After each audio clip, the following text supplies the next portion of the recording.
আসসালামু আলাইকুম। জাতিসংঘ মহাসচিবকে অবাঞ্ছিত ঘোষণা করল ইসরায়েল। ইসরায়েল বুধবার জাতিসংঘের মহাসচিব আন্তোনিও গুতেরেসকে অবাঞ্ছিত হিসাবে ঘোষণা করেছে।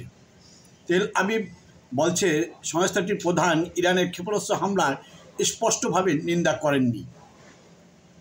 ইসরায়েলের পররাষ্ট্রমন্ত্রী ইসরায়েল কাটস তিনি বলেছেন, যারা ইরানের নিকৃষ্ট হামলার নিঃসন্দেহে নিন্দা করতে পারে না তারা ইসরায়েলের মাটিতে পা রাখার যোগ্য নয়। তাই গুতেরাস একজন ইসরায়েল বিরোধী মহাসচিব, যিনি সন্ত্রাসী, ধর্ষক ও হত্যাকারীদের সমর্থন দিচ্ছেন।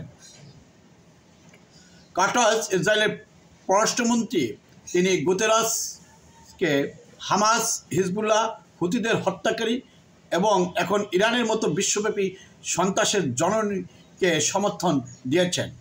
তিনি আগামী প্রজন্মের কাছে জাতিসংঘের ইতিহাসের দাগ হয়ে স্মরণীয় হয়ে থাকবেন। এদিকে মঙ্গলবার রাতে ইরানের ক্ষেপণাস্ত্র হামলার পর গুতেরাস মধ্যপ্রাচ্যে ক্রমবর্ধমান সংঘাতের নিন্দা জানিয়ে বলেন, এই সংঘাত অবিলম্বে বন্ধ করতে হবে এবং আমাদের অবশ্যই একটি যুদ্ধবিরতির প্রয়োজন। ইসরায়েল জাতিসংঘের কড়া সমালোচক হয়ে উঠেছে, বিশেষ করে গত বছরের 7 অক্টোবর হামাস হামলার পর থেকে দেশটির সঙ্গে আন্তর্জাতিক সংস্থাটির সম্পর্ক ক্রমান্বয়ে অবনতি হচ্ছে। গুতেরেস বারবার গাজা এবং লেবাননে চলমান সংঘাত থামাতে যুদ্ধবিরতির আহ্বান জানিয়ে আসছেন। ইরান ইতিহাসে দ্বিতীয়বারের মতো মঙ্গলবার ইসরায়েলের উপর সরাসরি হামলা চালায়।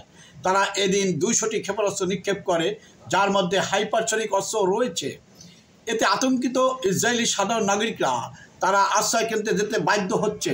আর এ কারণে ইসরায়েলের পররাষ্ট্রমন্ত্রী কাটস জাতিসংঘের মহাসচিবকে ইসরায়েলের মাটিতে অবাঞ্ছিত ব্যক্তি হিসেবে ঘোষণা দিয়েছে।